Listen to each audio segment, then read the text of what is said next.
All right, welcome everybody to episode 4 of the Disney Culture. Today is just myself and Anthony.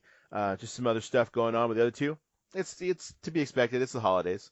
It's that holiday season, so we're good there. But Merry Christmas. Merry Is Christmas that and Happy New Year, Happy Hanukkah, Kwanzaa. Yes, we did just have Hanukkah the other day. Yeah, well, it's ongoing, right? It's like day 4 as we record this, day 5. Yeah, this is a Disney podcast. I have to real quick, since you did bring up Hanukkah, if anybody hasn't seen Puppy for Hanukkah by David Diggs, the video that's been playing on Disney, they also played it during the investors meeting as one of their little interstitials. But if you guys haven't seen that video or heard the song, it's the best thing. I mean, if you guys don't know David Diggs, obviously from Hamilton, he's also in Snowpiercer and some other things going on right now. But yeah, I like him. He's really talented, and he is Jewish, so I'm Happy sure a lot Hanukkah of to people, him. Yeah. Yeah, exactly. A lot of people probably look at, the black guy talking about Hanukkah. What the hell does he know? Well, he does know. So calm down. Actually, that's interesting. What you said there. Well, two things.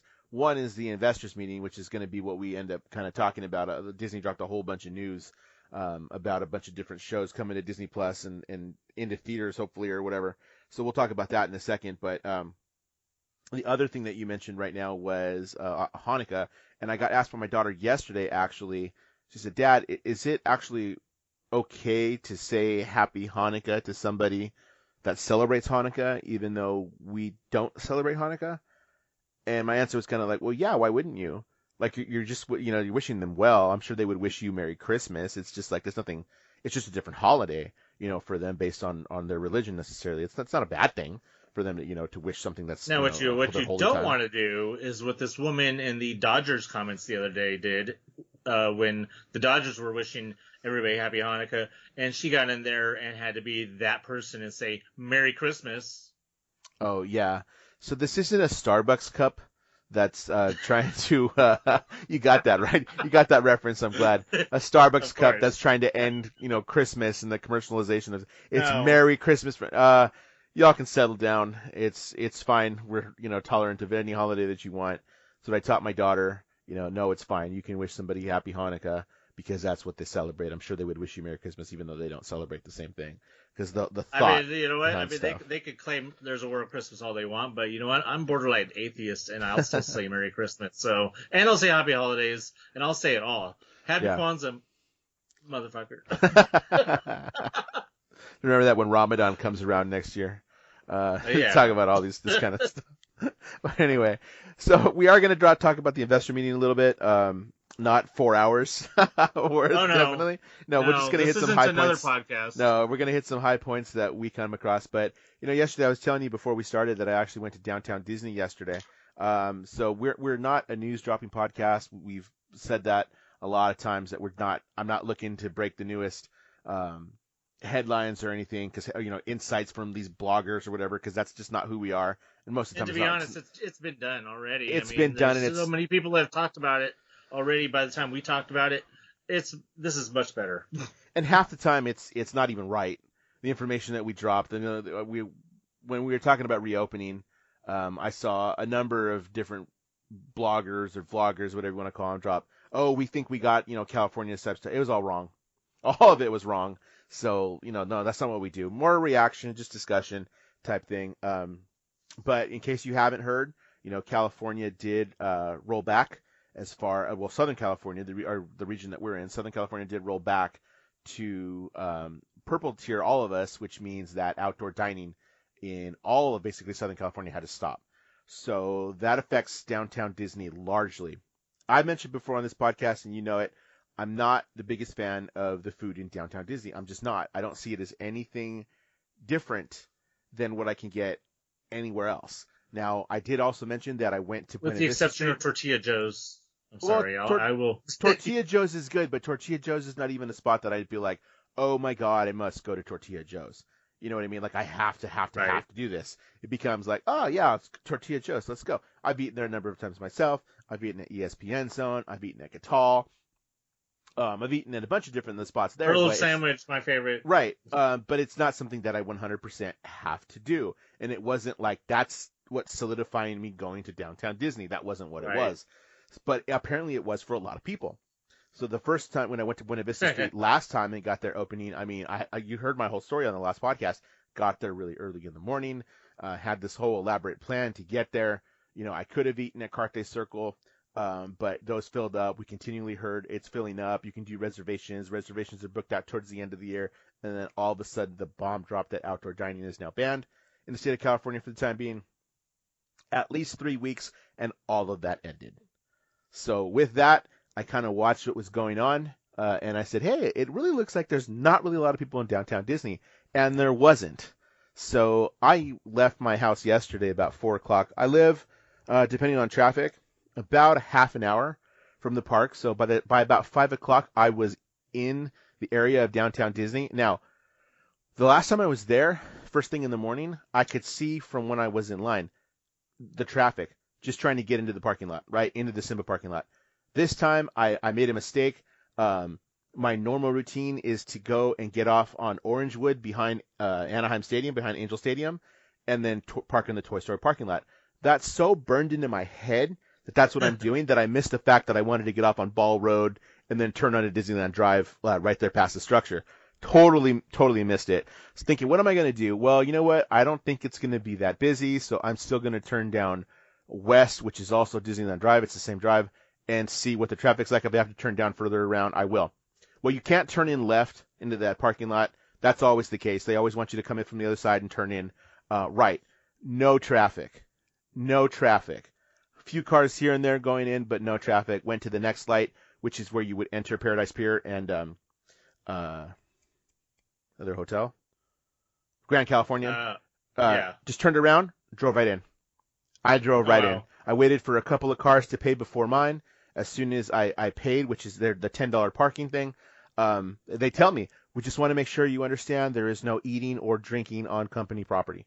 Yes, sir. Understand that. Hand my money, go in, park. I parked about 4 rows over in that parking lot. Largely empty as compared to what it was before. You're talking about Pumbaa, right? No. Is it Pumbaa or Simba? Oh, Simba. It's yes. Simba, because it was a cast member lot. Simba. Yeah. Okay. So you walk in that side downtown Disney. Again, there's still the tents that are there. I think the cast member lot is actually considered Zazu. Just a point. Okay. That one. I think there's an extra one, a little extension on the side there. I was just gonna say that I've never actually, the few times I've parked there, I've never actually known that where you could go in that entrance that you mentioned and park through there. I've always had to enter off of Catella. Catella. Okay, so no, Yeah. it is off of Disneyland Drive.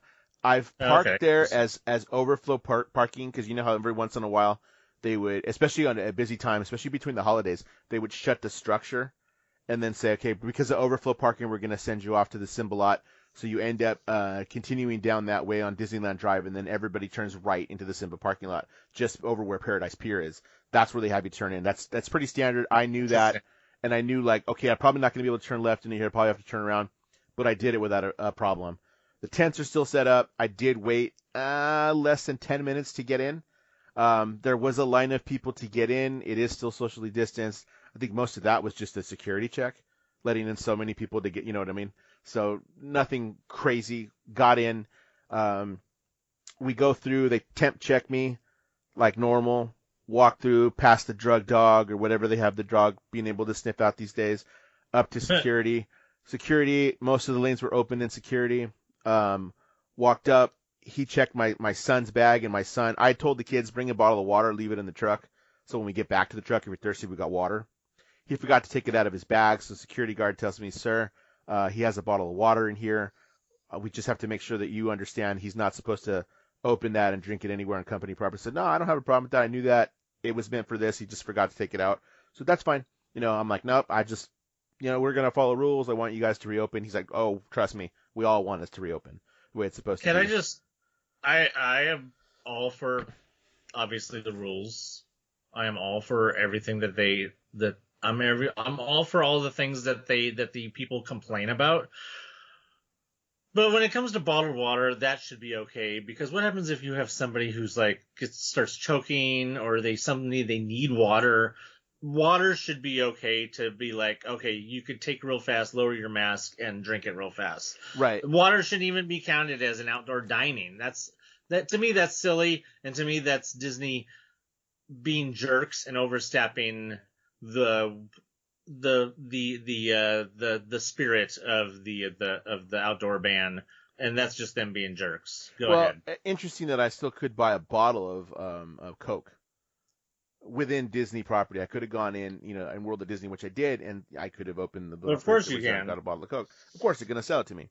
On the other side of that, though, they expect you not to drink it. I didn't see on the other side of that. I didn't see anybody eating or drinking anything anywhere.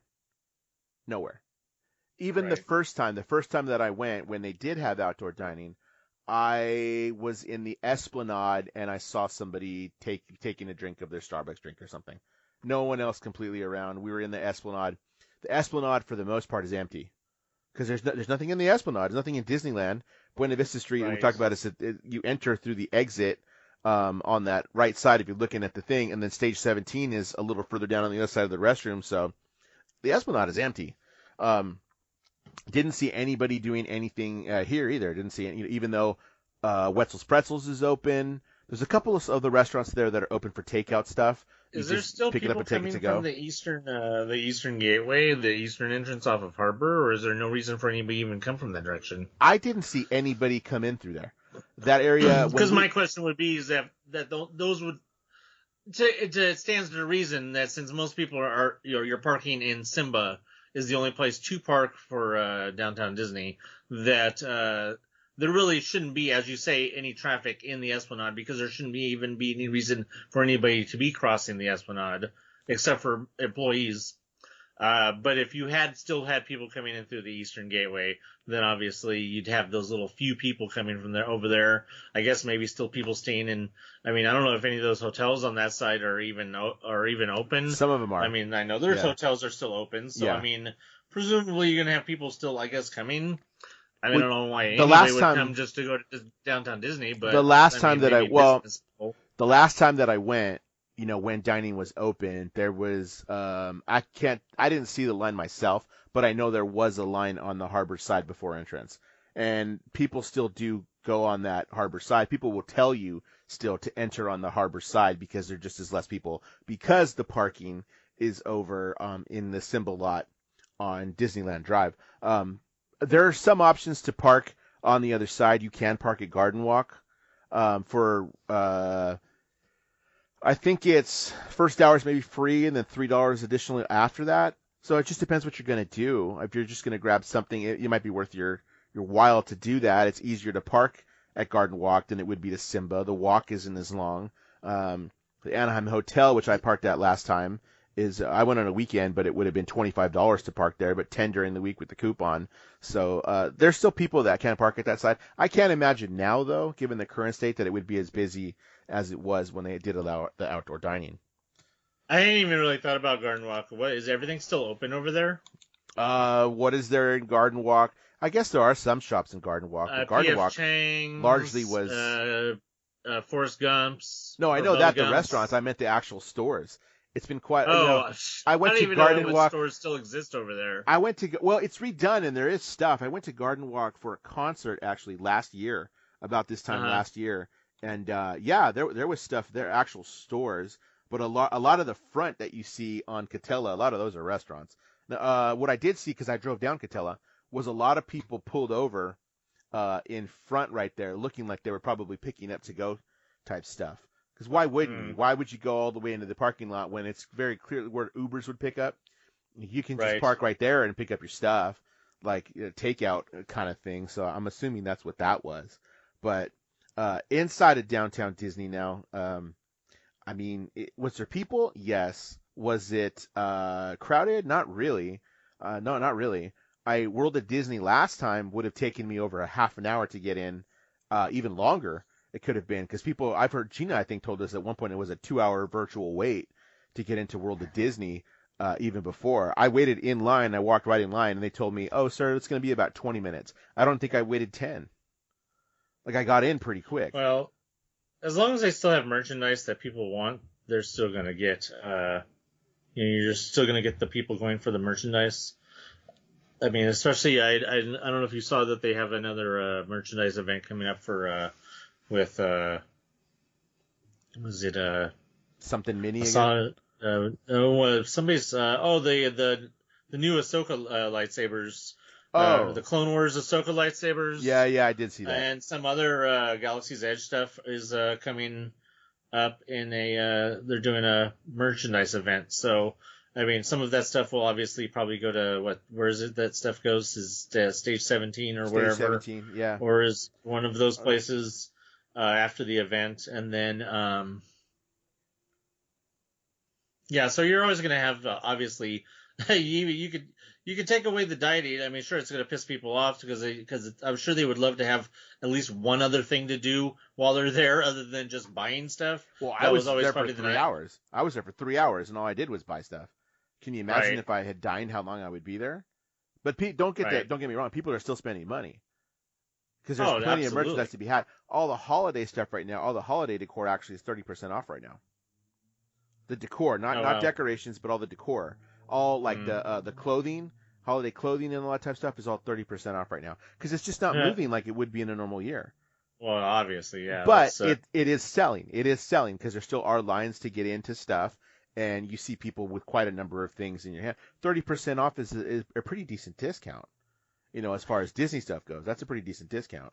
yeah. There's something to be said, and I was just talking about this the other day with Rebecca that there's something to be said about the experience of buying something in person compared to buying something online, because we were commenting about how Star Wars Celebration merchandise has been on sale for in the couple different waves for be either a couple months or a month whenever it was the second wave went on sale. Yeah. Most of that merchandise is still available. Hardly anything has sold out, and yet celebrations on every single celebration you have stuff. The shelves empty. You go back the second day, shit is already sold out. It's like, oh, sorry, everybody bought that shit the first day because the line was like 4 hours long. But so I'm like, there's definitely a correlation to be said about that physical. You're there, you get that impulse buy, you're already in the Star Wars, the Celebration store, or even D23 or something like that. If there had been one and it had been canceled, it'd be the same thing. If they had sold merchandise or whatever, all this stuff that they're selling now, it's like if they were trying to, they are selling it online. I'm sure it's selling out, Mm-hmm. some of it, but it's not. There's stuff that would normally probably sell out at the park that's not selling out probably online or even at the park still. It's not at the So park even because to your point, the first thing they have when you walk into World of Disney is 65th merchandise. right. First So thing that you walk in, it's right there. You walk in underneath the big telescope with Huey, Dewey, and Louie, and you walk in, and there's like what they want to push. It's 65th merchandise. That's the which first is thing you see when crazy you walk because in. how long has that 65th merchandise been out? Since before the 65th, so it was easily, Right. yeah, June So I into mean, July. So I mean, it's been a while and it's still there. And I looked at it, and it's some stuff that I have that I waited all day in line for, well, you know virtually. me. I went on a rant about why we were celebrating Mickey's 90th.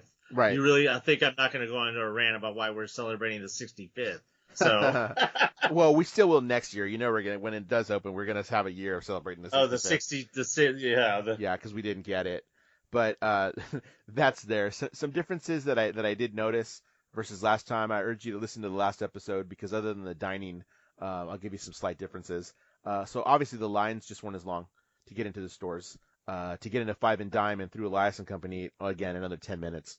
I walked pretty much for the most part. I had to wait for like one group of people in front of me to get into Trolley Treats and that side.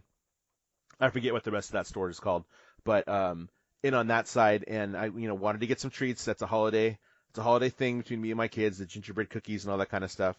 The difference this time was that I could where last time I had to wait in a line specifically for that, they still told me we would like you to do that first. We recommend that because when it does get busy, we may sell out of what you want. The biggest difference this time is where when you go into Trolley Treats, normally you can look in the case and see everything that they have.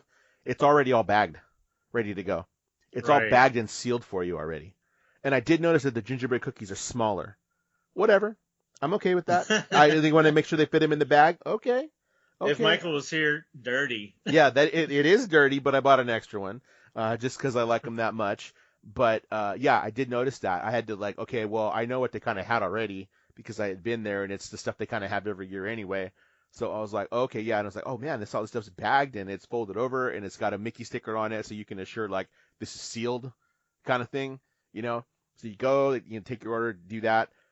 The other thing that I noticed was that where before you could go past Carthay Circle all the way almost to Cars Land, past where Avengers Campus is going to be, where the opening of Avengers Campus was going to be. Where the waterfall is?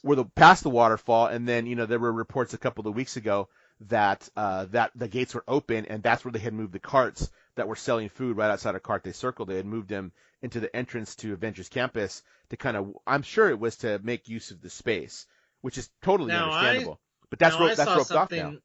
Now, I saw something from somebody who was there that refuted that it was the gates at Avengers Campus and that it was just gates that are normally already there that are not actually, they go to someplace else. I don't think it really matters because you didn't get to see much. People made a big deal about it, as in like, God, you can see like a building. Yeah, it doesn't really matter because now it's closed and you can't even walk that far. Like just past, where they do the time, where they have the times for the rides there, that board. That's where the rope is right there. You can't get any further than that. You can't go anywhere near where before Grizzly Creek. That's the other thing where people were talking about. Oh, you can go all the way down to Grizzly Peak over by the hotel. That's no longer. The thing is up there right next to where the churro cart is there. And then Off the Page is open. Off the Page is open now. That's new. That's new since the last time I went, but I did hear they did open. But that's as far as you can go on that end too. Award Winners obviously is closed. And that other store, that small one just to the left, just before Award Wieners, I can't remember the name of it. I usually do like that store. It's got a little sample of different stuff. That's not open, but I think it's because of size. Because that store is actually on the smaller end of those, where Off the Page is a much bigger store. And, of course, the two big ones on Buena Vista Street. So those were the differences that I noticed. As far as decorations, because that's what I wanted to see. I know I talked that it was decorated last time. I wanted to see it lit up, which is why I went at night this time. There's a lot more lights and trees and stuff in downtown Disney than there actually is in Buena Vista Street, especially now because you have so much of it. You really do only right now have Buena Vista Street up to the fountain, because past the fountain, there's nothing. There's nothing because there's a cart to the left that has the white bucket, which we talked about before, which is right here, by the way, my white bucket. They have those for sale there for $18, and they have that pumpkin Jack head, Jack Skellington one that changes different colors. I did pick that up. My daughter's a big Jack Skellington fan, so I got that for her. Oh, cool. I saw that. Yeah, it was pretty cool. So she's happy with that. I mean, I spent money on stuff again. Honestly, I will probably go again next weekend just because my kids had a good time. I can go get some more treats that we can eat later. And I think it's someplace that I haven't seen too much of my parents because I just don't want to be around, too much of them either. But I think that's someplace that we can go kind of like in at least a separate car and be there, open air kind of thing. And, they can kind of see it too. So I think we're mulling over that idea. And they seem receptive to it so that we can actually have an outing together as a family and still feel like we're safe. Because that was the big thing. Asking my kids, do you guys feel safe here? And they were like, yeah, we do.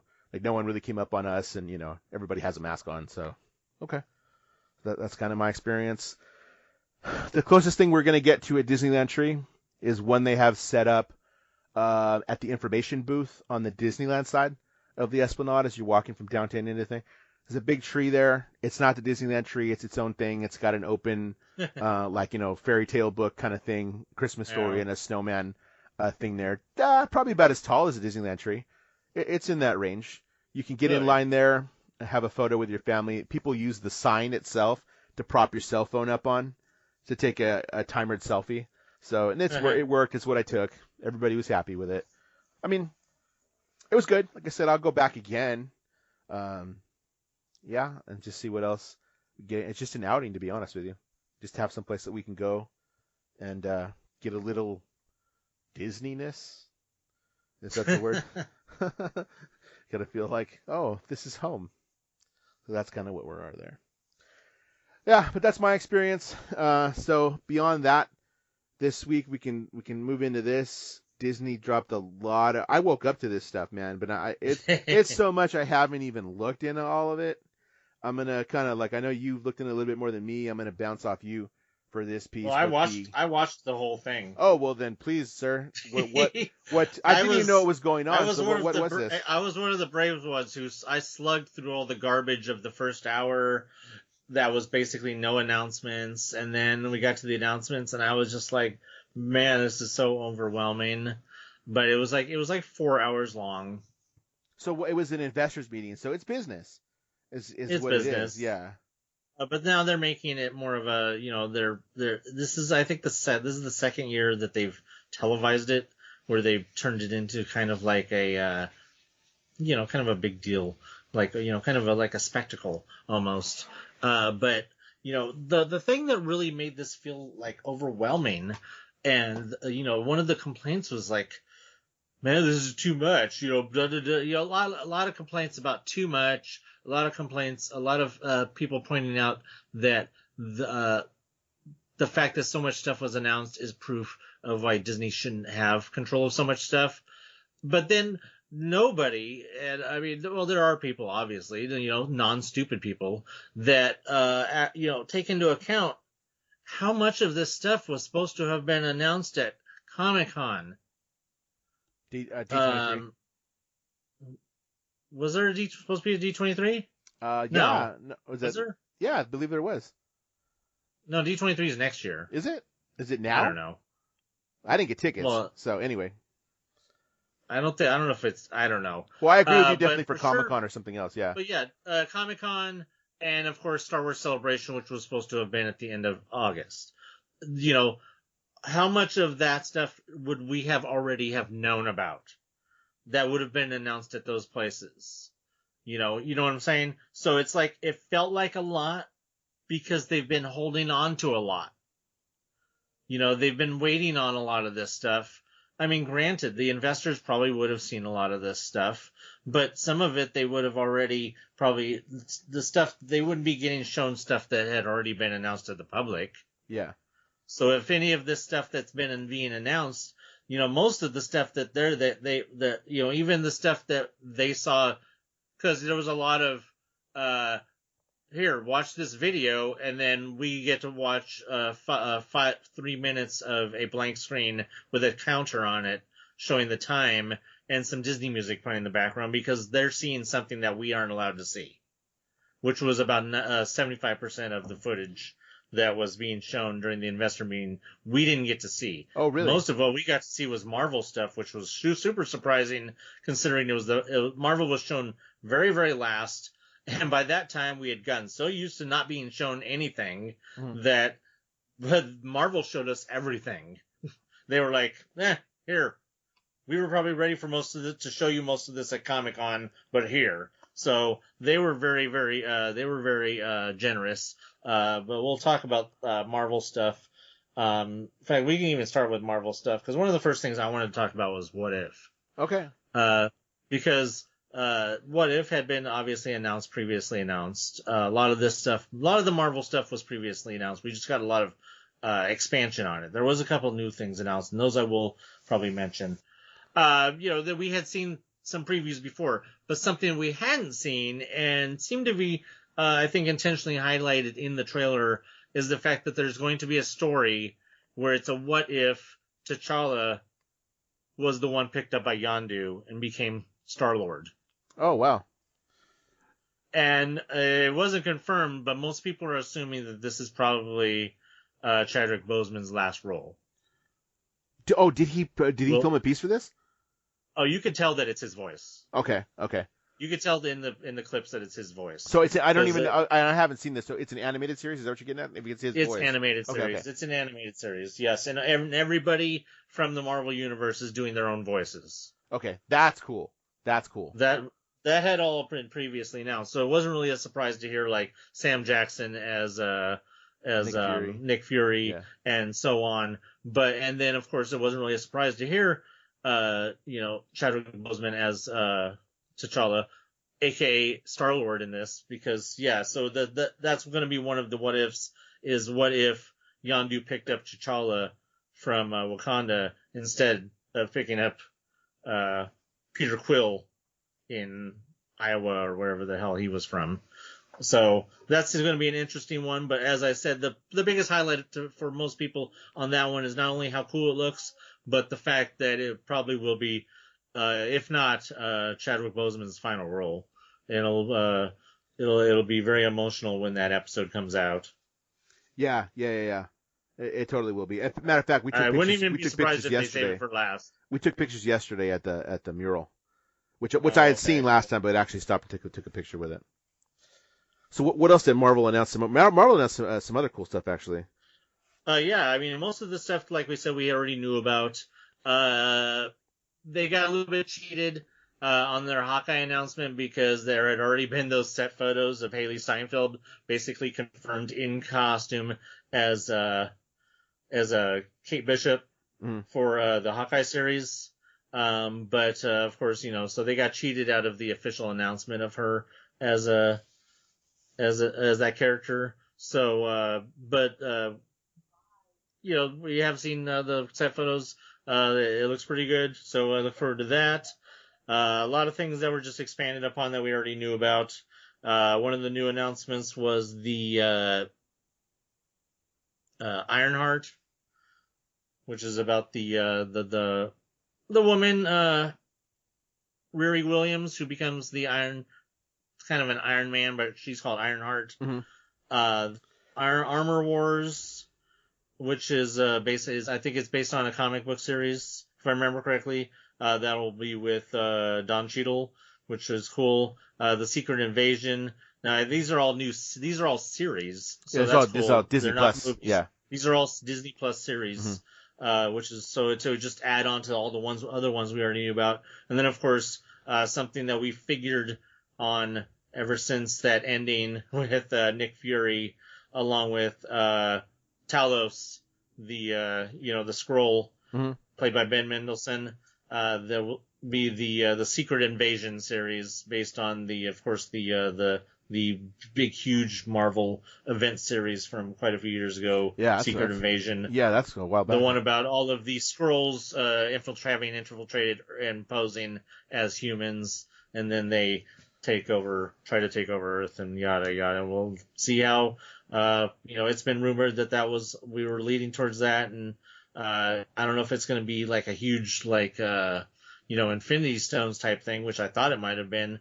If it's just getting shrunk down into a series, that's fine too, as long as it's handled well. I think I wager to say most of the Marvel stuff will be.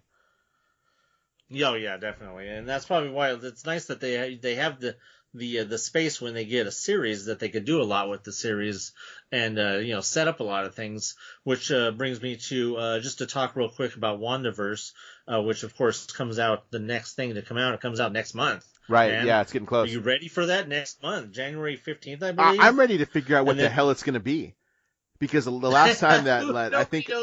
Yeah, I don't think we did this, but I think on my regular podcast, The Extraordinary Culture, you can listen to, on the same feed as you get this.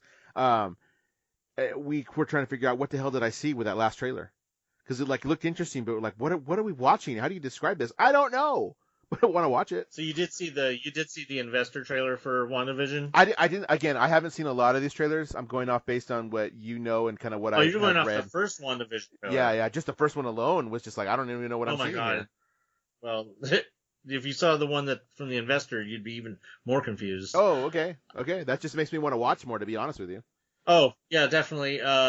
We've gotten the confirmation on the WandaVerse that on WandaVision that the WandaVerse. I mean, might as well be, because once you see the trailer, there is basically a WandaVerse, and this is the WandaVision is basically setting up what some are considering a trilogy, the multiverse trilogy, and that is WandaVision into Doctor Strange and the whatever madness, and then into Spider-Man 3, which we've already gotten all these confirmations of every single Spider-Man character from all the three different Spider-Man movie franchises all coming together. Alfred Molina back as Doc Ock. That's the best thing ever. Yeah. And so we have what's basically going to be probably the multiverse is going to be introduced in WandaVision, and then that just leads into Doctor Strange, and then into Anthony, the multiverse of madness. Come on, the multiverse of madness. Come on. I know. I was just leaving the tease, man. Come on, it's all madness. Yeah. I mean, you want to talk about madness? Yes, but I mean it's all gonna lead right one into another, because we already know that Wanda is going to be in Multiverse of Madness, and then of course we know that that's going to introduce some other characters, new characters, Ms. Marvel, who's going to go from her series into Multiverse of Madness, and then of course the one of the other obscure Marvel characters, America Ferrera. No, not America Ferrera. That's the actress. Yeah. America Chavez. Yeah. America Chavez. That's the name of a Marvel character. She's going to be introduced, and she's from some multi-dimensional thing too. We'll see how they handle her character. And then, like I said, right into Spider-Man, which is going to be blowing everybody's minds. And it's just going to be all crazy. And the multiverse is obviously setting up probably for everything that's going to happen. I mean, once you see, just gonna segue right into Loki, which we got for a May of next year release for Loki. The Loki series might even go into that's going to involve some time travel, which of course anybody who's watched Doctor Who knows timey-wimey and multiverses go hand in hand. Yes, so they do. I mean, you might as well get it all going, because that show looks like it's going to be wild as well. And in between there, we have a March release date for Falcon and the Winter Soldier, which looks pretty cool too. So I mean, after a year of basically no Marvel, not of their own fault, obviously, because we should have already have seen some of this stuff by now, including Black Widow, and probably Wanda was supposed to, I think, come out originally in August. So after a year of no Marvel, you're going to get that feeling of Marvel just being shoved right down your throat, and you're going to have so much to absorb. I mean, within a 4-month period, you're going to get, like I said, Wanda, Falcon the Winter Soldier, and Loki, and it's going to be fantastic. And anybody who complains about it is like, well, then don't watch. So these are feature films. I mean, WandaVision obviously is a TV series. No. These are all... What? Wanda is a TV series. The Loki is a series. All of them are. Oh, I didn't know that. All of them are. Falcon, Winter Soldier, Loki, Hawkeye. I did know that. The Doctor Strange, though, is a feature film, no? Yes, Doctor Strange and the Multiverse of Madness is a feature film. Okay, and then obviously the next Spider-Man. And then obviously the next Spider-Man. Okay, those are feature films, but they're using the series to set up for that. Which, makes more sense, because when you have the series, you can use over a span of 8 episodes to really weave that crazy tale of the multiverse, and then get everybody into that. Right.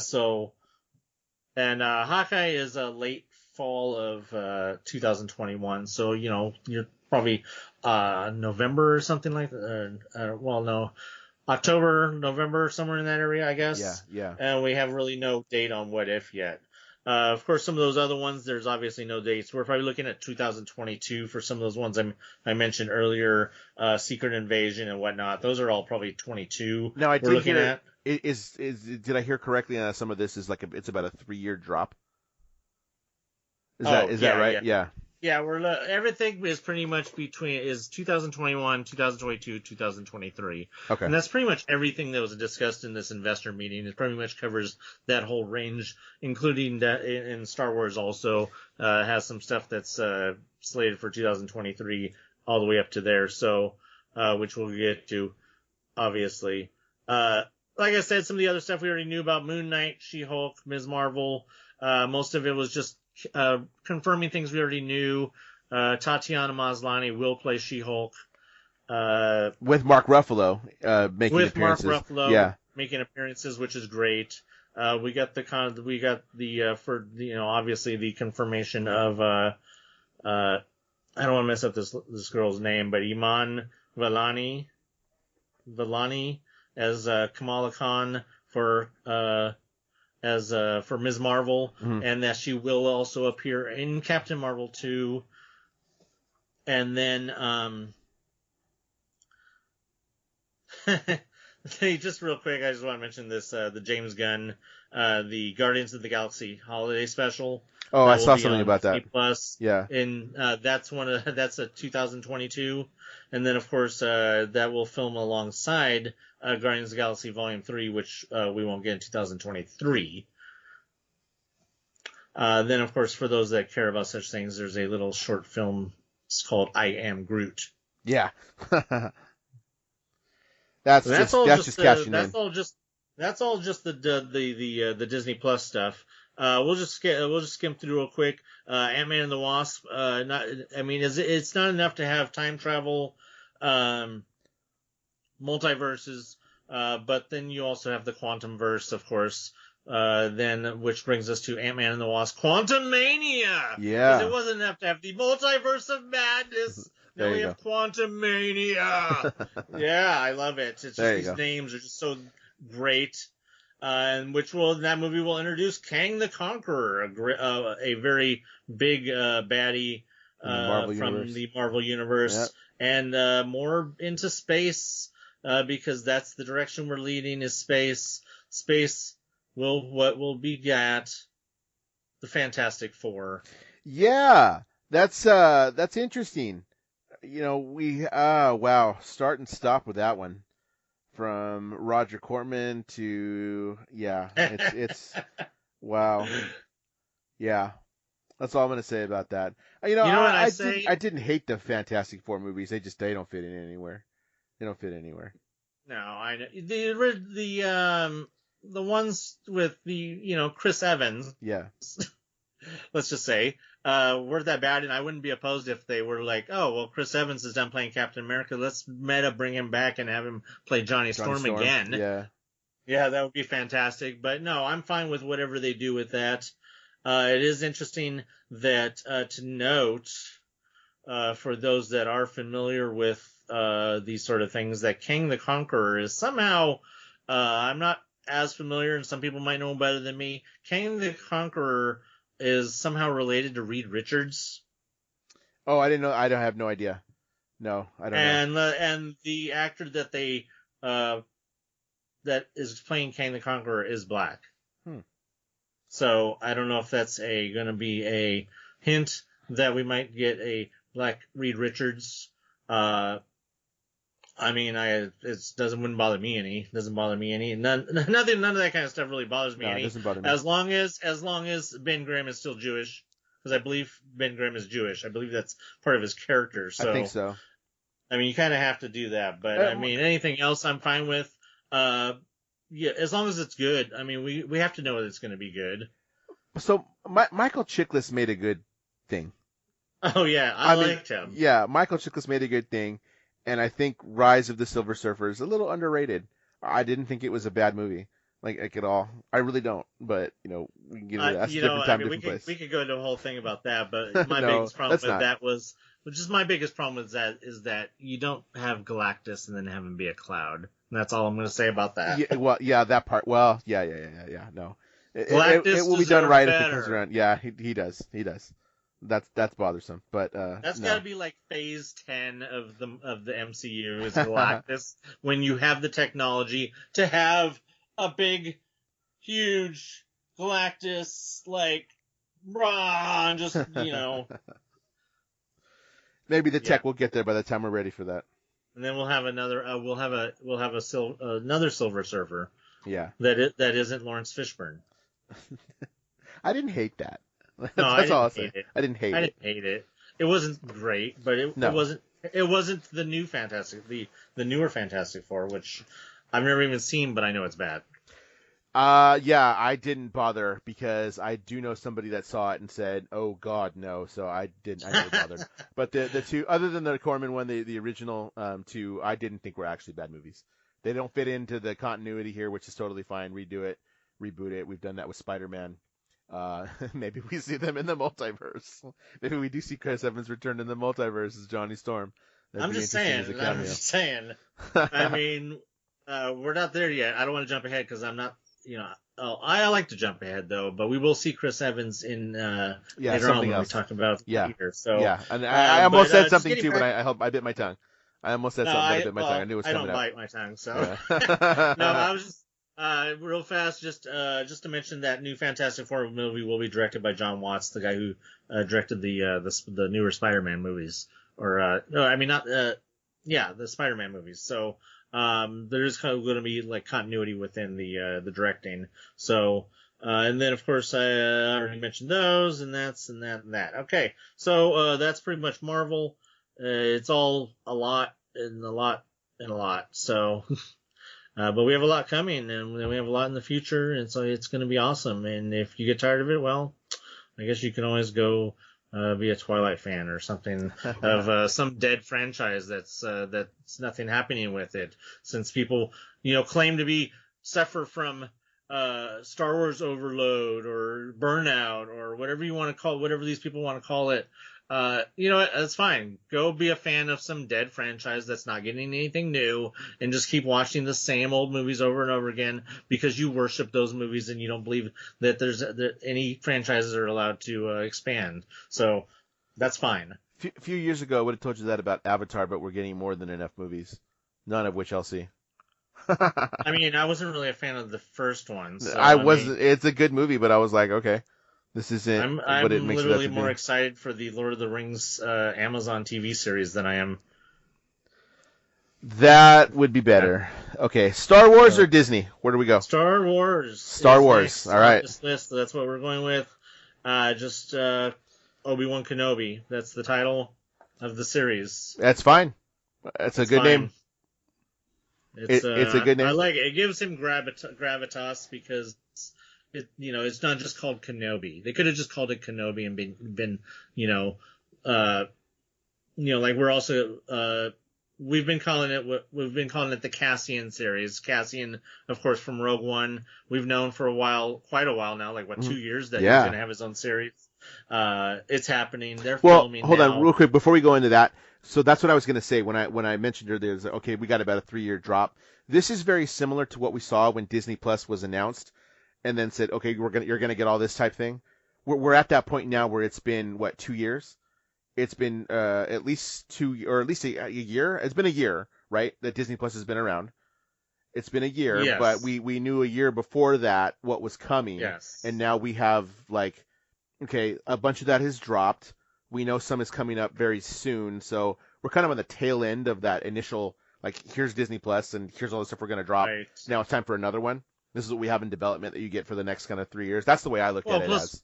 Well, plus, once again, you have to be reminded that a lot of things are been super delayed because of, the obvious world going on. Mm-hmm. So it's like a lot of this stuff that, like I said, we were supposed to have gotten Black Widow months ago. We were supposed to probably have seen WandaVision months ago. We would have probably been getting ready to actually probably watch Falcon and the Winter Soldier as soon as Mandalorian was done, if anything. Mandalorian, we would have already seen Mandalorian months ago. I don't know. Obi-Wan Kenobi, too, actually. Obi-Wan Kenobi, too.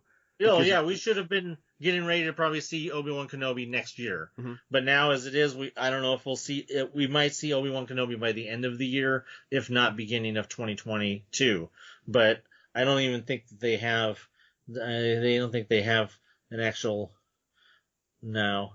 So while you're looking at that, two things that strike me with Obi-Wan Kenobi is, one, the use of the name Obi-Wan Kenobi, because we thought, okay, it's just going to be called Kenobi. Interesting that they chose Obi-Wan, even though he's referred to even as Ben. Obi-Wan Kenobi, just in my head, lends it more of the Jedi Knight type rather than the old man. It gives it that more, so that's kind of, I think, where we're going to focus there. And then the big news, of course, is Hayden Christensen returning as Darth Vader, which is going to be interesting how they kind of play that one out. I mean, hype, oh my God, Hayden Christensen is coming back. I don't have a problem with Hayden Christensen. I thought he was supposed to be a whiny little bitch, and that's what he did. So, you know what I mean? And I think I've talked to you about this before. He's supposed to come off like a whiny little bitch. He comes off like a whiny little bitch. He turns into the bad guy. That's supposed to fucking happen. But, I'm fine with that. But where does it fit here? Because they're not going to have scenes together in continuity unless this, depends when this series takes place. Does this take place? Well, obviously, it has to take place after Revenge of the Sith, because Hayden Christensen returning as Darth Vader. Oh yeah, definitely. People assumed that if he did show up, that it would be like flashbacks, or it would be like them having moments separately.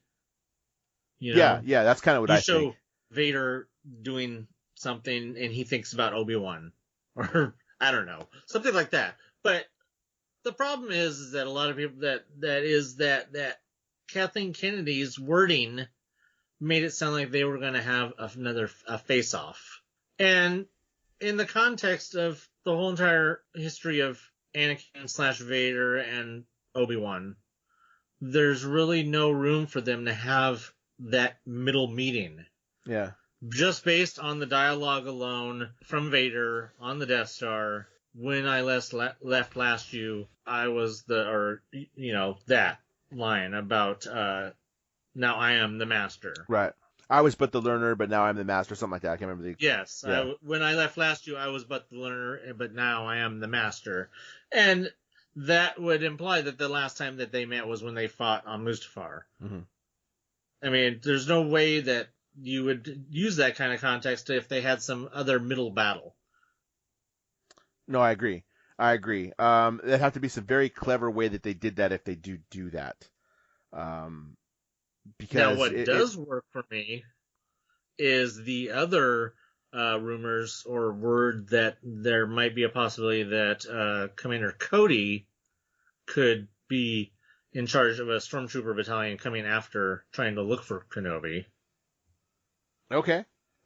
So you have his old commander, Obi-Wan's old commander, Cody, coming after him, which kind of, you have that whole, the opposite of what happened with Rex when he resisted killing Ahsoka. Spoilers for those who haven't seen the end of Clone Wars, but Yeah. Well, okay, so let's take it back. So obviously, at the end of Revenge of the Sith, we see Anakin turn into Darth Vader, but obviously that battle was won by Obi-Wan. So when we leave Vader at the end of Revenge of the Sith, he honestly has no idea what happened to Kenobi. Right. Because Kenobi is alive. So is there some way to work that in? Do we see the end of this series and maybe they do have a meetup? Maybe that's what it is, where it's believed now that Kenobi dies and then, completes his exile on Tatooine watching over Luke. So I guess there is some room to play there a little bit, because at the end of Revenge of the Sith, when he becomes Darth Vader, he obviously knows Obi-Wan Kenobi is alive. Now, and then the line in, A New Hope, well, yeah, they haven't seen each other in what we assume to be 19, 20 years, but I guess that doesn't mean it has to be that long. Certain events could unfold. All that is unexplored territory other than Rogue One, for the most part. I'm sure books reference some stuff in there, but, I'm not caught up with all that. But I guess there is some room to play in there now that I kind of think about it. So, yeah, it's interesting. I'm going to be interested to see how they set that. It's definitely interesting. I can't wait to see it. Hopefully we get some announcement of when that will be dropping. I believe that's supposed to start filming, or it's already doing something, or it's getting ready to start filming. As I said, the Cassian one has now been named what we've been calling it the Cassian show all this time, and of course, in a very different way than from Kenobi, rather than just giving us the whole name as the thing, they completely flipped it and they decided to call it Andor, Star Wars Andor. So instead we get his last name instead of his first name. So it would be basically like that would be like it. It's like for some reason we kept calling it Cassian, but Kenobi, and so instead of Andor and Kenobi, but so it's just funny. But that is coming in 2022. We got a little tiny sizzle reel of just some behind the scenes and concept art and stuff of that, and really looking forward to that and seeing. And of course we know, and there was no mention of it there, but we know that Alan Tudyk is reprising his role as K2SO. in the series, even though we didn't really see anything of him in that. But definitely looking forward to that. Bad Batch. Yeah. It's probably the first animated series that I'm kind of like meh. Really? I didn't have any connection to Bad Batch in the when in their episodes on the last season of Clone Wars. I mean, they're fine. I'm just it's it's not really my thing. I mean, these are for the people that were like fans of like Republic Commando and those video games and those books and stuff like that. And it's just I'll watch it, especially the fact that it would appear that Fennec from Mandalorian is going to be in it. Mm-hmm. At least that's what most people, almost every single person on the internet has assumed, that glimpses of a person that looks like her is her. Don't know what the context of why she would be in that, but that'll be very interesting if she is in that. So, and of course, I would assume that would be Ming-Na Wen doing the voice, which is really good. And just a real quick note on Ming-Na Wen. I just want to interject real quick that I watched Mulan for the first time last night, and I just want to say that was really good. I thought that movie was good. I was actually going to ask you about that. I haven't watched it yet. It was on my list of things to do here within the next week. Yeah, I thought it was really good, and it was very entertaining. It had enough, enough connections with the original movie, and little homages to certain songs within the soundtrack in the background. If you pay attention, you can hear little bits of things, and you're like, "Oh, okay, that's referring to that," and you get your little laugh. And I'm glad you actually told me that, because we all know the music soundtracks is where you have a passion for that kind of stuff and figuring out that kind of stuff. So now I'll actually listen for it. Whereas before, cool. I may have caught it by accident because I'm focused on what the story is. But no, you saying that, knowing the passion that you have for the soundtrack stuff. There's very much a lot of references to Reflections, of course, the signature song of the original movie, which of course Christina Aguilera not only did a original song for this movie, but she also re-recorded a new version of Reflections for this movie, which you hear in the end credits. But the song itself is you hear bits of it throughout the soundtrack, but there's also places where you hear homages to "I'll Make a Man Out of You." Thank you. Okay, that's the one I wanted to hear. And then there's also homages to Matchmaker. During the matchmaking scene, you hear bits of the Matchmaker song from the original Mulan in that scene. It's really well done. I liked it. No girl worth fighting for, even as a little tease. There might have been a little bit of it in the background. She does have her little squad that is kind of an homage to those guys. Maybe not so profound, but you could tell who's supposed to be who from the original group. So it's really, I really enjoyed it. It was really good. And of course, as I said, getting back to Ming-Na Wen, she has her little cameo. I won't tell you where, but by the time you see her, you'll probably have forgotten that she was even in it. So it'll be a super surprise. It's almost a Sean Connery as King Richard at the end of Robin Hood, Prince of Thieves type of moment. Okay. That's cool. What I mean? Yeah. Where you hear his voice first. It's just recognizable. And you're like, that sounds like Sean Connery. Yeah. It's one of those kind of moments, and it's really cool. But we digress. Yes, we digress. Back to, as I said, Bad Batch. We actually got, that was the only thing of Star Wars that we got like any kind of full trailer for. So Star Wars was one of those sections where there was a whole lot of watching a blank screen with a timer. We'll just say, we did get a little sizzle reel for Andor, but it was basically just like behind the scenes kind of things that you would have normally seen at like, those videos from Comic-Con, where it's always a behind the scenes type of video. Like I said, we did get some concept art, but that was kind of cool. We got an announcement of a series that is going to be tying to the upcoming new Star Wars focus of books, of the novels, and that is the High Republic. I don't know if you've heard anything about the High Republic, no. Dan, because it's mostly all stuff that's just been announced in books and comics, young adult stuff, basically spanning the whole entire publishing arm of Star Wars. But it will also expand into a Disney Plus series called The Acolyte, which will be set towards the end of the High Republic era, I think is what it implied, and that'll be from the creator of the show Russian Doll. I don't know if you've heard of it. No, I don't think I have. It's one of those. It's a cable show. Oh, okay. Again, I mean, not watching much TV other than right. some of these series on Disney Plus. Then of course we got an announcement of the excitement. Lando. We don't know what that means. We don't know if that which Lando. Both Landos. Yeah, and that's what I was going to say. That's what the speculation is. That speculation is it could be Billy D. That speculation is it could be oh my God, why is his name gone? Donald Glover. There you go. I almost said Danny Glover. It was stuck on my, it was stuck on my tongue. I was like, don't say Danny Glover. Don't say Danny Glover. And I was like, I'm pretty sure it's Glover, but I couldn't remember the name. Yeah. So that's interesting. I'm gonna check that out. I like both versions. Obviously, I'm a big Billy D fan, but I thought Donald Glover in Solo was fantastic. I mean, and of course that one's also another one that got a really good excitement that the writer on that is going to be a black writer. So you have one of those great things when you get a black writer writing for black characters, something that definitely doesn't happen very often these days, and that met with much approval from the internet, let's just say. Then another one is an anime anthology of Star Wars stories, which sounds very interesting to me. And that's gonna be called Star Wars Visions. It's just gonna be basically like I said, an anthology. So different stories from different types of anime view. Is that what the anime was called anyway? I feel like I've heard the name Visions before for something Star Wars. I feel like that's it does sound familiar, doesn't it? Yeah, it really does. I'm not sure. Huh. To look into that. But the other thing is, there's a couple more things here.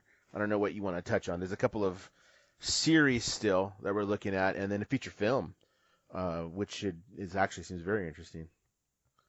Right. The other series, and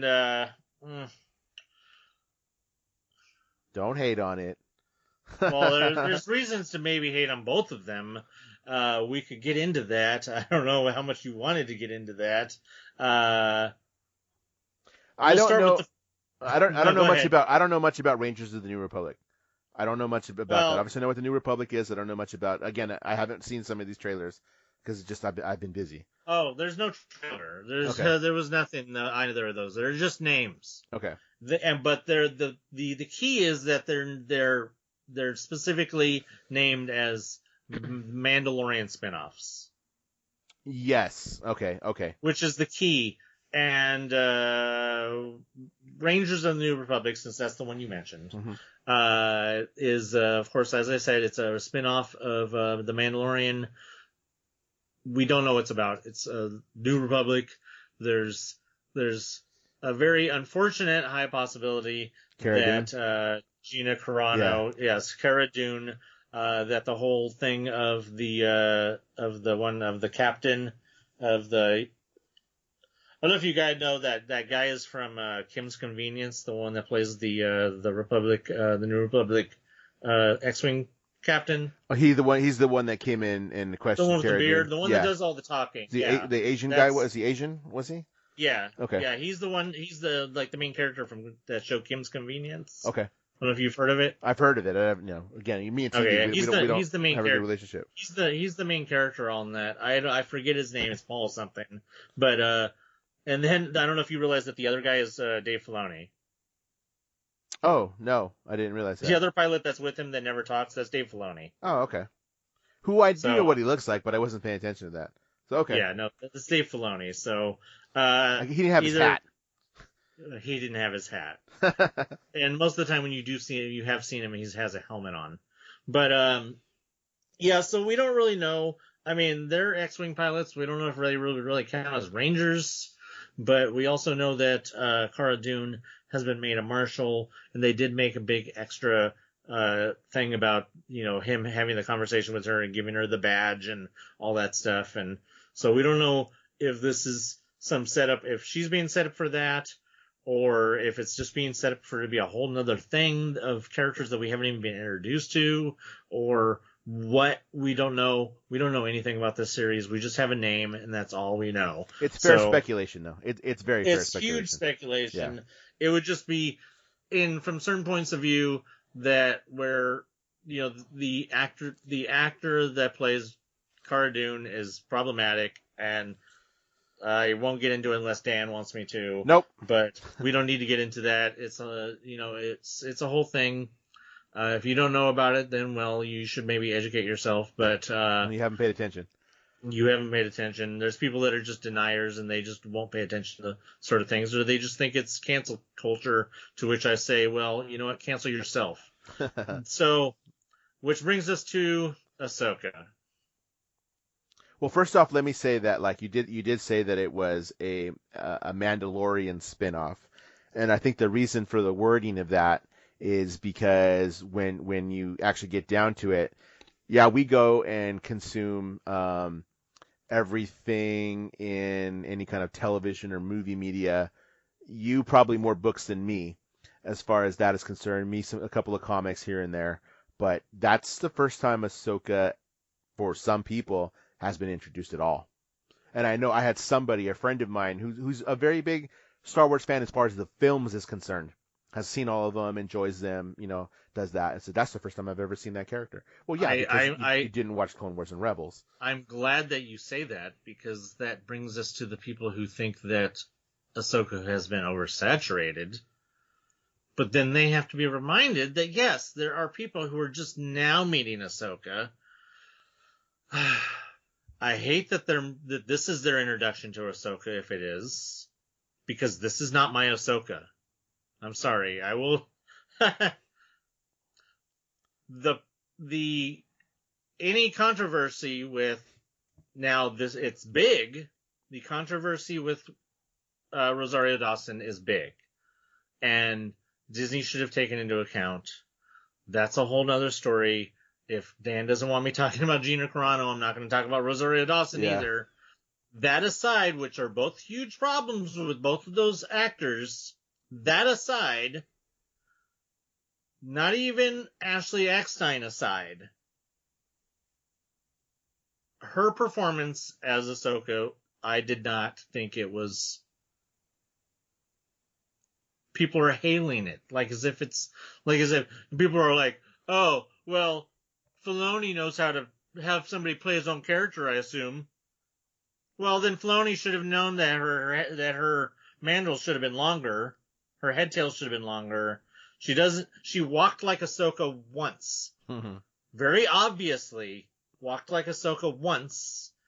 But most of the other time, her mannerisms were not Ahsoka. She doesn't look like Ahsoka. She doesn't act like Ahsoka. I'm sorry, if you think she acts like Ahsoka, well, then that's fine if you want to think that. But the other problems with Rosario Dawson in herself does add a lot of, bias. But I still don't think that from having watched all of Ahsoka, Clone Wars, Rebels, all of it, have consumed all of that Ahsoka, and to look at Ahsoka on the big screen... I told Dan when both times that things have been mentioned about Ahsoka, these announcements or Ahsoka showing up on screen in live action should have been one of the. It sounds stupid and lame, but it should have been one of the greatest moments of my life. Yeah, he did tell me that. Those were his exact words. An announcement of an Ahsoka live action series should have been one of the best entertainment announcements that I've ever heard. But it's not, Dan. It's not. And I don't know how to reconcile any of this. I don't know how to reconcile any of it, Dan. I don't know, but I know that we're going to watch. Just because it's Star Wars. Yes. At least even if you don't, we'll end up figuring out at least what happens on as far as canon. And my worry is that we're getting replacement of that the Rebels sequel series we were promised. Which brings us to the other point. We're done talking about the live action or the series, the Disney Plus series, mm-hmm. And I only talked about one animated series, which is basically done. We know that Bad Batch is basically done. We know that they were probably working on Bad Batch as they were working on the final series of Clone Wars. They had to have been. Those characters... There's too much continuity between the characters for them not to have been starting Bad Batch as the other. Bad Batch has to be basically done. We're probably going to get Bad Batch as soon. They're probably going to sneak Bad Batch in. I'm going to say after WandaVision's over, or maybe before or after somewhere in the vicinity of like after WandaVision, before or after Falcon and Winter Soldier, somewhere in that area. So sometime in the spring of next year, we're probably going to get a Bad Batch, and it's done. There's no excuse why we should not have gotten an announcement of another animated series. There is worry that the Ahsoka live-action series is replacing the promised Rebels sequel series. Just, that, and coupled with the mention of Thrawn, which we haven't talked about, the mention of Thrawn in the Ahsoka episode, is because there was so much talk about the Ahsoka episode, and we haven't really had an episode since then. So I'm just going to interject real quick. There was a couple things I wanted to talk about besides that on the Ahsoka. But yeah, there was the mention of Grand Admiral Thrawn, which of course people are like, well, who the hell's that? Yeah, that which too. Brings you back to, if you haven't read books, if you haven't seen Rebels, who the hell's Admiral Thrawn? It's like, well, he's big. He's a blue guy. Yep. Who in his original appearance liked to have big worms around his neck that repelled the Force. In case you didn't know about that little... I forgot about that, actually. Okay, yeah. The solemnary that he wore around his neck in the original Star Wars books. And they were Force-repellent slugs, basically. I do remember from the graphic novels. That's what I read. It was the graphic novels. That's a thing that was in the EU that people love so much. But yeah, so Thrawn, that's a whole other thing that's going to come up. We don't know where it's going to come up. Probably it's going to be, some people think that Rangers of the New Republic and Ahsoka are going to culminate in some sort of event type of thing because, since people seem to think that Star Wars is going to adopt the MCU model and have everything kind of connect now.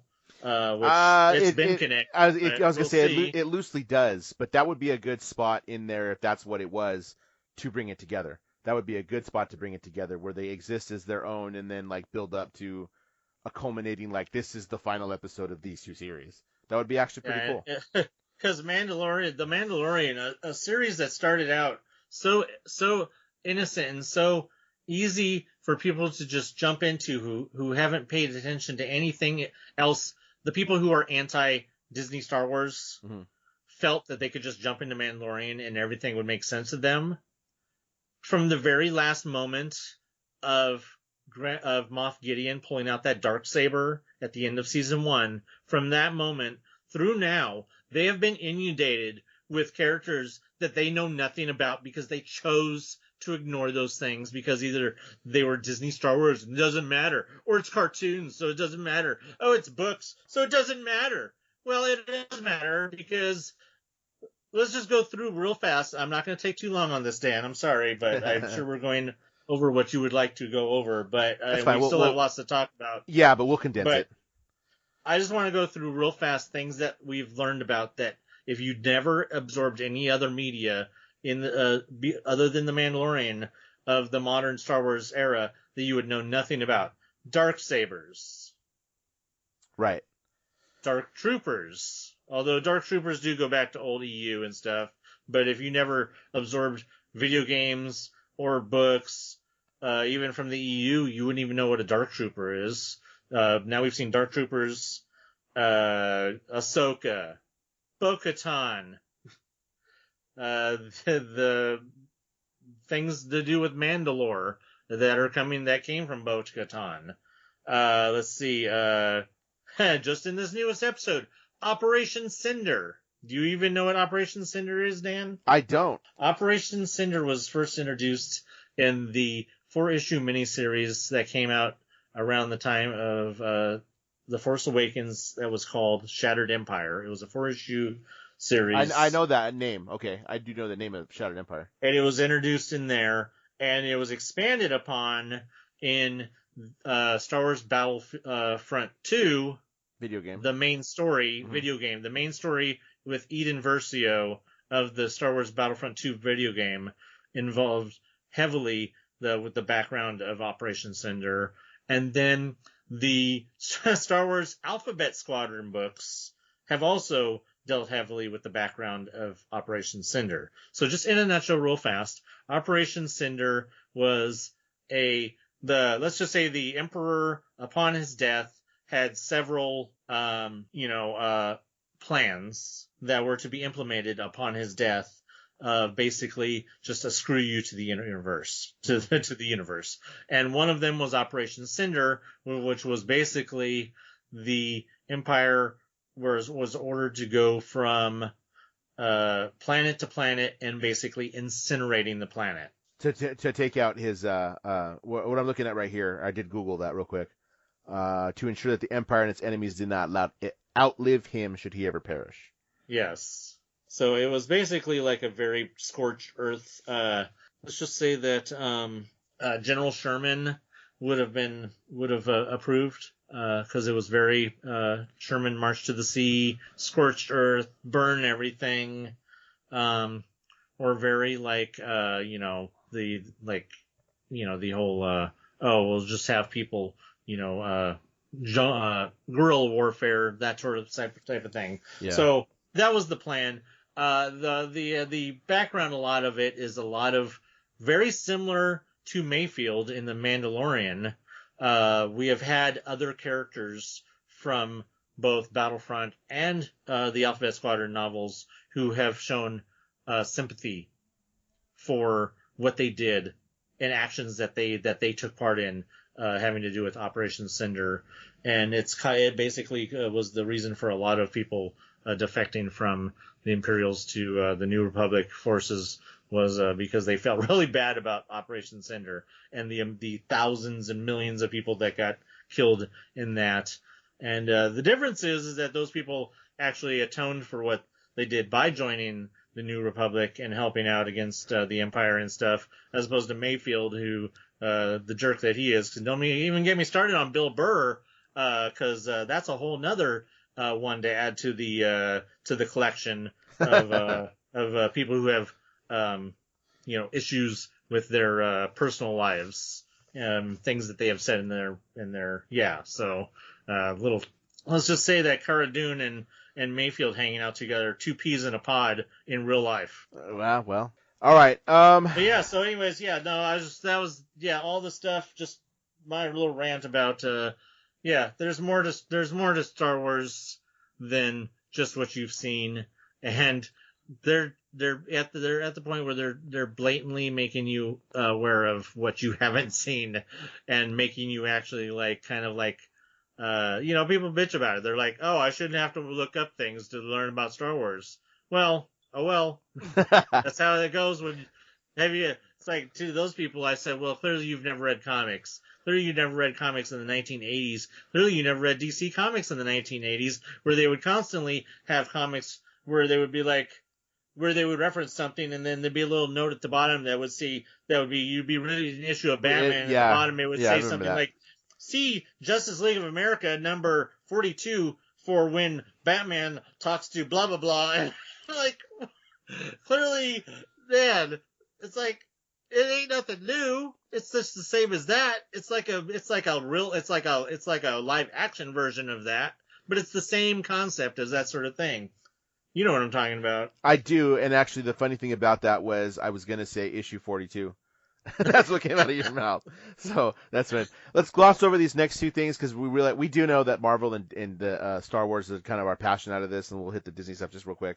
Because there's just two things here, and it's we'll talk about the first thing real fast because it's really easy, and it's something we basically already knew about, and that's the master himself, Taika Waititi, getting a Star Wars. He's gonna blow it up. We don't even know what it's about, but we already know it's gonna be amazing. Yeah, that had already been announced. We already know but we know that it's in development. He's gonna finish Thor. Love and Thunder first. Yeah. And then as soon as he's done with that, it's right into Star Wars, and he's gonna blow our minds. He's an amazing director. He's an amazing idea man. Have you seen Jojo Rabbit? No, I haven't. Oh God, you need to see that movie. It's so amazing. It's just yeah. But he's very talented. Or have you seen What We Do in the Shadows? No, man, I don't get to watch hardly anything. We know this. That's you. Yeah. That's you. I'm very selective of what I watch because I only have so much time to actually watch it, even during quarantine. Right. It's just the way that it works. But beyond that, who I know you're excited every time Taika Waititi's name came up, you get super excited, which is good because this usually means it's a good thing if you get hyped about it. We get Patty Jenkins with yeah, Rogue that was Squadron. a crazy announcement. Yeah. I mean, her name has been floated around for quite some time. Supposedly, she was on the shortlist for I believe she was on the shortlist. I think for all of the sequel movies, I believe.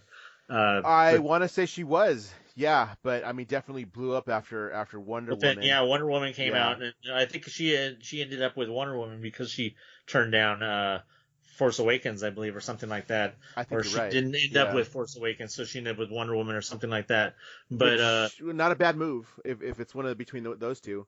I mean, you're talking about one of the big in the Force Awakens, one of the biggest openings ever for a movie as far as that is concerned. People of color, women.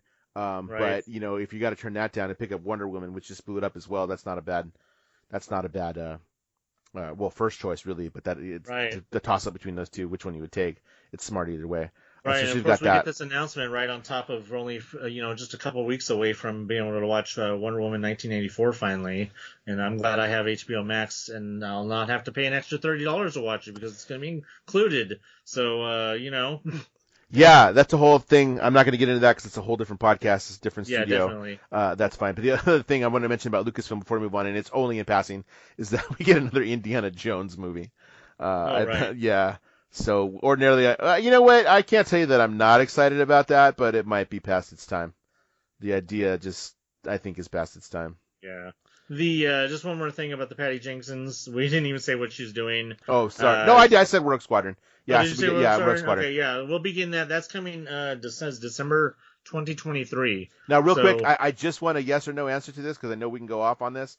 But so Rogue Squadron is Wedge Antilles and the X-Wing fighters. How much of that is canon? Is any of that canon? Has anything come out about Rogue Squadron? I'm not aware of that because again, I only kind of vaguely keep up on what comics or books are doing. We don't know. There's speculation. I mean, pretty much most people who have actually looked at the little concept, the thing that says Rogue Squadron, you can see the X-Wing, there's people who think it's a T-70 X-Wing, which is the ones from the sequel series. Other people think it's a T-65, which is the original trilogy X-Wings. You see her in the little video that she released. She released that video on her Twitter right at the exact moment that it was announced and it was just a video of her rollerblading on an airfield to her car and then changing into an X-Wing uniform and then walking to a T-65 X-Wing and getting in it, and it was really cool. And it was just basically her talking about her father, who was a fighter pilot, and just basically implying she wants this to be like Top Gun of X-Wing pilots, which is, there's great material to borrow from. There was the series of whatever over 10 Rogue Squadron books. Yeah, I've read all but the final one. And they're all really good. A lot of good characters if they want to borrow from there. If not, then, that's up to them. But, no matter where it takes place, it's sure to be amazing. It's sure to have plenty of representation. Because, I have to believe that she would be making sure of that. And it's definitely something to look forward to, and I am happy for it. But, Indiana Jones... Harrison Ford came out basically and squashed any rumors of somebody else taking over the role because, of course we've gotten the rumors of anybody from Chris Pratt to Chris Pine and all the Chris's probably taking over for him. But he said that I'm the only Indiana Jones, so I have to think that this next one's going to be it. Okay, so. And I'm fine with that. It's time. It's time. So need to do it. I didn't hate the last movie. It does need a little bit of redemption. But hopefully we get it. All right. We're going to power through some of this stuff here because I told you we could make this thing 4 hours just based on that thing. And we said, that we wouldn't do that. So I'm going to hit some spots, real quick. We're going to see Chip and Dale Rescue Rangers, which is a hybrid action animated series. Which interesting concept. I'm getting real Chipmunks vibes. From the Yeah, that's the only thing that bothers me is I don't like 9 times out of 10 they don't do the animation live action thing very well. I mean, the best live action animation mix is still Roger Rabbit, and that was over 30 years ago. 88, yeah, something like that. 80, 89. Yeah. I mean, it was somewhere around there. That was over 30 years ago. I mean, they haven't done it really well. Alvin and the Chipmunks. Hold on, but I will say, Alvin and the Chipmunks, those movies were a hit. Those movies were a hit for what they were. I'm not saying it's not gonna be a hit. No, it's not for me. And don't forget, Alvin and the Chipmunks. That was a movie that came out when The Force Awakens came out. That was one of the movies that had the guts to say, no, let's release it, right. Because if you go as and the reasoning behind that was, if you go as a family to go to try to see The Force Awakens and it's sold out, but just don't want to go to the movies, the natural choice is going to be the Chipmunk movie, because it's an all ages movie type thing. So that was smart on their end. Like that's a smart thing to do. No, otherwise no one wanted to battle that. Who wants to go against a Star Wars movie on an opening weekend? That's ridiculous. Okay, again, not looking for a whole lot of comment. Just real quick, showing what's dropped. So we looked at Pinocchio, Peter Pan and Wendy, Disenchanted, which honestly will probably be pretty cute and have a pretty good following, because Enchanted has a pretty good following as far as that is concerned. Some of the other stuff, I'm going to be honest with you, I'm just not interested in.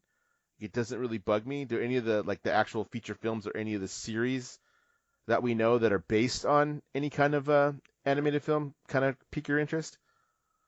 I just want to say real quick, anything that they do with Zootopia is going to interest me, and Zootopia Plus will definitely I will watch, and that's supposed to be in spring of 2022, and I will definitely watch that. I will just say that I don't know what the need for another Baymax series is. There's already an ongoing Big Hero 6 show that's using regular animation. I don't know why they have to have another series that uses the same animation as the movie, but I don't know. Raya and the Last Dragon, I'm really looking forward to. Yeah. We have a release date of that of March 5th. That's going to be using the Premier Access that Mulan used, so you can expect to probably to maintain consistency. They'll probably charge $30 for that again. I don't know, but that will be on March 5th, and then they're wishful thinking that they have it still listed to be in theaters simultaneously that same day. So we'll see what happens between now and beginning of March. But I look forward to that movie. I can't wait. I mean, Kelly Marie Tran, Awkwafina, who seems to be in everything these days. Yeah. Because because she was also announced for. She's also in Little Mermaid as Scuttle. Oh, okay, yeah. And then there was something else that she's also in, and of course she's the dragon in Raya and the Last Dragon. So she's one of those people that's getting around, and I'm fine with that. I like her. She's funny. You know what? Encanto actually interested me to see that you're looking at. That's Lin-Manuel Miranda again. Yeah, a lot of people will say that they should have gotten an actual Colombian to write instead of a Puerto Rican to write music about Colombia. But I mean, at least they're trying. Yeah, I get real Coco vibes even watching the trailer. So we're there. Iwaju, the one that's in partnership with that group from Africa, that's going to be about, I think it's something to do with Kenya or something like that. Oh, okay, yeah. That one seems very interesting. That one's coming in 2022. I want to say real fast, Mighty Ducks, dude, Lorelai Gilmore and Gordon Bombay together, seems cool to me. I don't know if you've seen the trailer for that, but as I referenced that Lauren Graham is going to be in that, and that was my Gilmore Girls reference for this episode. So, and then we teased it earlier, so we have to mention it. Lightyear, which a lot of people were like, "Well, where's Tim Allen?" Well, he ended up being a conservative and an asshole. So, well, that's that. And he caused problems with Last Man Standing because he was a conservative asshole. But that's all I'll say about that. But the point is that this is going to be an origin story for the real Buzz Lightyear. The person that the Buzz Lightyear toy was based on is going to be what this is about. So it's very interesting. It's very different. That's why he's going to be voiced by Chris Evans. That's going to be coming in summer of 2022. I believe that's a theatrical. Yeah, that's a Pixar movie. That's their summer movie for that. Right. Everything else is kind of yeah, there's a lot of good things, but yeah. as you said, we're running short on time. Ice Age spin-off series. Will Smith and Chris Hemsworth on National Geographic. Some Alien series. Diary of a Wimpy Kid stuff. This one's interesting. Something that does interest me a lot is Shogun, a retelling of Shogun. FX, yeah. On FX. That I remember watching the original Shogun miniseries as a kid, and it was really fun. Hopefully they get a lot of Japanese actors and a lot of diverseness in that of the characters that they need to be, rather than like John Rhys Davies playing a Portuguese. So I think kind of here about done real quick. Beauty and the Beast, which is Luke Evans and Josh Gad. We had already previously got an announcement for that. It's weird that they're now referring to it as the Beauty and the Beast prequel series rather than just the the Fu and Gaston series, but I don't know if they're just trying to maintain that connection to Beauty and the Beast or whatever they're doing there. But Alan Menken is the composer, so it's going to have some kind of. But I'm sure. I'll watch it. Luke Evans and Josh Gad are great, so I'll watch them in whatever they want them to be doing. So Swiss Family Robinson, which interests me. I watched that movie growing up. My mom was big on the Disney films, the live action films, so I've seen a lot of them. So that's interesting to me to see what they do with that, because I really enjoyed that movie as a kid. And then this one, I think my daughter's going to be into this one. I read the books and they're actually really good. Percy Jackson and the Olympians.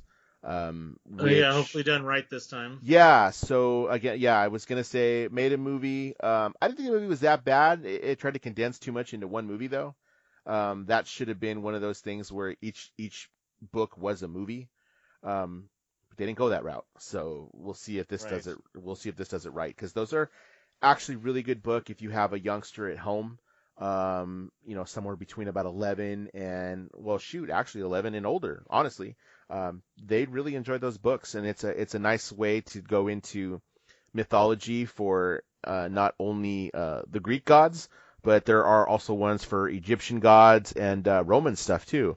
So it's a big jumping point for looking into the mythology, which is interesting. A lot of kids find it interesting. And he actually, did you know this? Rick Riordan has offshoots, people that have books like him that he fully endorses that are other cultures and their gods. Huh. There's other ones like that too. So it's like, yeah, Sweet. no. Oh, yeah. That's actually a really, I think it's a really cool thing. That reminds me, just one more thing. The Night at the Museum animated. I think it's an interesting way to get around.